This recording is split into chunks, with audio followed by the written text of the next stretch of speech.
প্রতি বছর লক্ষ লক্ষ ভক্ত শ্রোতা মধুকৃষ্ণা ত্রয়োদশীতে পনাতীর্থে স্নান করেন।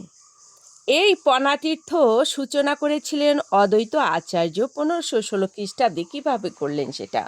অদ্বৈত আচার্যের এক নাম কমলাক্ষ। অদ্বৈত আচার্য বা কমলাক্ষর মাতা নাভাদেবী স্বপ্নে দেখেছিলেন তার ক্রোরস্থ শিশু বা কোলের শিশুটি শঙ্খচক্র গদাপদ্মধারী বিষ্ণু। তার অঙ্গজ্যোতিতে চারিদিক আলোকিত, মুখে দিব্য আভা। হতবিহ্বল নাভাদেবী সেই বিষ্ণুর পাদোদক প্রার্থনা করেন, কিন্তু মাতা কর্তৃক তো সন্তানের পাদোদক গ্রহণ করা অনুচিত।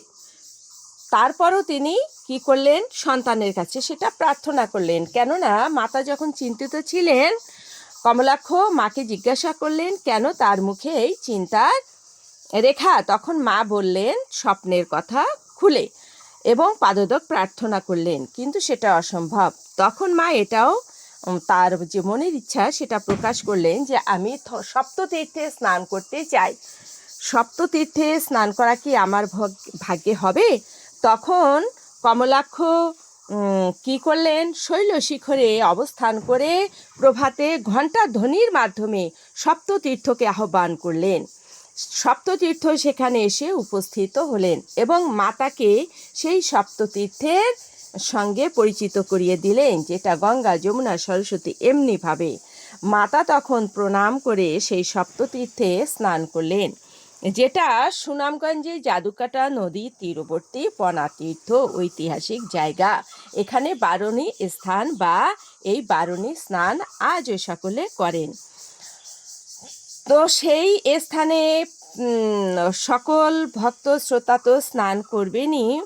কেউ যদি এই পনাতীর্থে যে স্নান করতে না পারেন কোনো ভক্ত, তাহলে তিনি ঘরে বসেই এই স্নানটা করতে পারবেন। ঘরে বসেই তিনি কি করবেন? স্নানাগারে এই সপ্ততীর্থকে আবাহন করবেন। বারুণী স্নানটা কখন? চৈত্র মাসের কৃষ্ণপক্ষে ত্রয়োদশী তিথিতে শতভিষা নক্ষত্র যখন যুক্ত হয়, তখন সেই স্নান উৎসব পালন করা হয়। এই স্নান উৎসবে কি হয়? পাপমোচন হয়, পুণ্য লাভ হয়, মনস্কামনা পূর্ণ হয়, 100 সূর্যগ্রহণের সমান পুণ্য লাভ হয়। শুধু তাই নয়, তার যে মনের বাসনা সেটাও পূর্ণ হয়।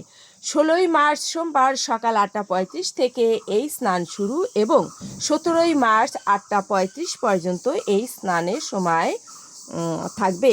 তো মঙ্গলবার দিন 17ই মার্চ